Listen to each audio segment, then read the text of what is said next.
Zdravíme všechny příznivce skákání přes švihadlo. Dnes si uvedeme základní informace o tréninku pro začátečníky.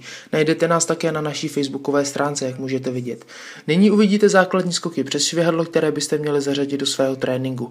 Ve videu používám švihadlo značky Golden Stallion, což je jedno z nejkvalitnějších švihadel na světě, vyrobeno z pravé kůže a má dřevěná držátka, která můžete vidět na videu. Držátka také obsahují vyndavací závaží, která umožňují značně zvýšit tréninkovou obtížnost. Musím říct, že se jedná o nejlepší švihadlo, které jsem kdy měl, a doporučuji vám pořídit si ho, pokud chcete rychle schodit tělesný tuk a vytěžit tak z tréninku maximum. V případě zájmu klikněte na link pod videem. Takže začneme zahřátím. Délka švihadla je lehce nastavitelná, rukojeti by měly končit kousek pod vaším podpažím, což můžete vidět i na videu. První cvik je skákání s meziskokem. Skákejte 1 minutu v pomalém tempu.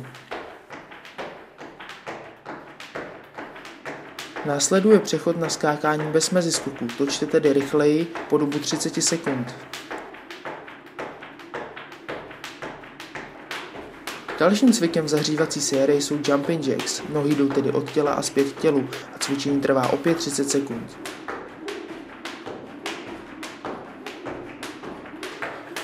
Nyní začněte skákat před sebe a za sebe, pohyb můžete vidět i zpomaleně a cvik trvá opět 30 sekund.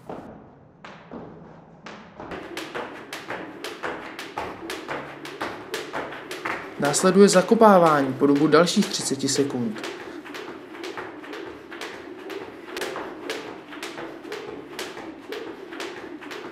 Zahřívací sérii zakončíme 30-sekundovými vysokými koleny. Celé zahřátí by tedy mělo trvat asi 3,5 minuty. Nyní jste kvalitně zahřátí a můžeme tedy přejít k hlavní fázi tréninku. Na videu uvidíte jednu celou sérii, kterou budete opakovat celkem 3krát a mezi sériemi uděláte 2minutovou pauzu. Prvním cvikem v sérii je rychlé skákání bez meziskoku po dobu 1 minuty. Po minutě začněte při každém dopadu vyměňovat nohy, podívejte se na pohyb i zpomaleně. Střídání nohou dělejte po dobu 30 sekund a přejděte na vysoká kolena stejně jako v zahřívací fázi, ale tentokrát zvyšte intenzitu asi na 85% maxima a vydržte 30 sekund. Dalším cvikem je criss-cross sprint neboli vajíčko. Cvik trvá opět 30 sekund a pokud jste ho předtím nezkoušeli, učiňte tak před začátkem vašeho tréninku. Posledním cvikem v sérii je 30 skoků na pravé a 30 skoků na levé noze. Zkuste udělat předepsaný počet 30 opakování bez střídání nohou. Pokud odjedete 3 kola, gratuluji, máte trénink za sebou. Nezapomeňte nás sledovat na naší Facebook stránce a příště nashledanou.